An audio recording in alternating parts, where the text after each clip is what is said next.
Chris Giancarlos was the former chairman of the U.S. Commodity Futures Trading Commission.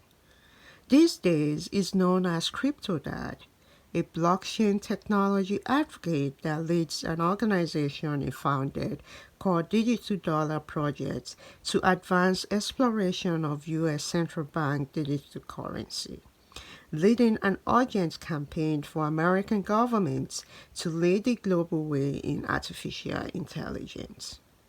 We talked to him about the state of AI, the future of the US dollar, and U.S. China rivalry, and President Biden's upcoming meeting with President Xi Jinping of China. Executive order was very well done in many regards. It certainly acknowledged a concern that I think many people have as to how do we innovate in AI in a controlled fashion. I am concerned, however, that it might assume too big of a role for government. We need to make sure that a very healthy dialogue between the official sector and the private sector come together as part of this initiative, and it's not government only. For example, we want to make sure that AI isn't conditioned in a way that only repeats government talking points. We want to make sure that AI really is an expression of all of society, the official sector and the private sector, with norms and controls that are organic and natural to a society, and not driving perhaps government imperatives only. Okay. Do you see, because one of the concerns that the minority group have raised is the abuse of AI regarding financial inclusion and regarding housing and other social issues. Can you talk about that? Like, what can be done to ensure that this doesn't impact, it doesn't widen the gap that we already have in this society? Well, it's a very legitimate concern. It's a rightful concern. We need now to think about how do we do so in a way that's appropriate and that's measured and that's thoughtful and that's intelligent. And so I think by the executive order and by the initiatives that are drawing attention to this issue are very helpful. And now we've got to execute and do it in an intelligent and balanced way, suitable for a democratic civil society. Okay. You just finished talking about the future of the dollar.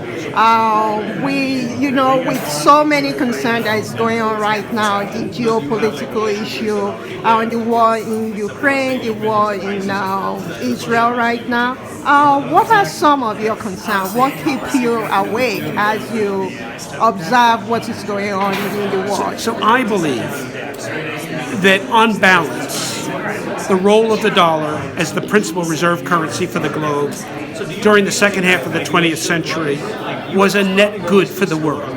Now, there are many have concerns about its use for sanctions and other roles, and I acknowledge those concerns. But I think on balance, the dollar played a critical role in the period of globalization at the late 20th century, during which more people around the globe, non-American citizens, rose out of poverty into the middle class as a result of global trade. And I think that wouldn't have happened with the role. So of the role of the dollar. So I'm a big believer and a proponent for maintaining the dollar's reserve currency status in the 21st century.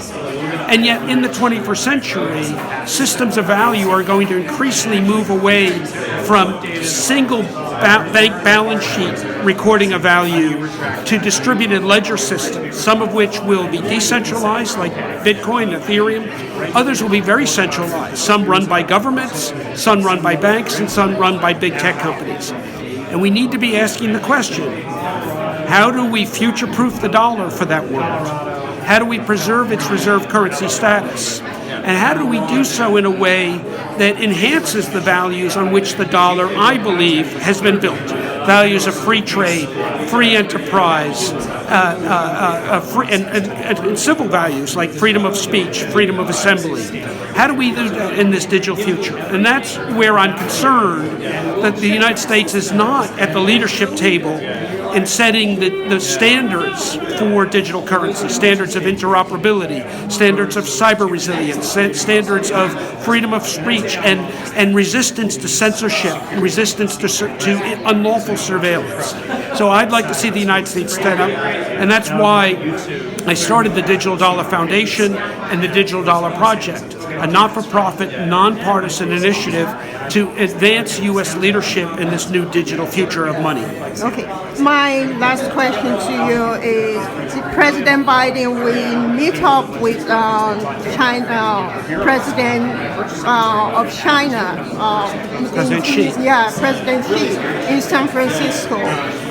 If you were to advise the president, what will you, because given the competition that is going on between the U.S. and China, they are the top two largest economic in the world right now.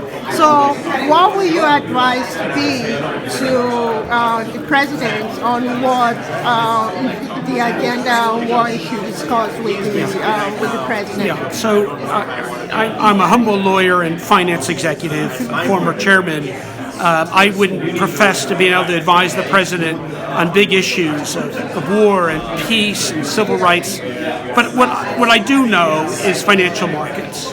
And I have studied China's digital currency. I served on a Hoover Institute study that did one of the landmark year-long studies of digital currency. And I can tell you that China does have aspirations to export the technology underlying its digital currency around the world.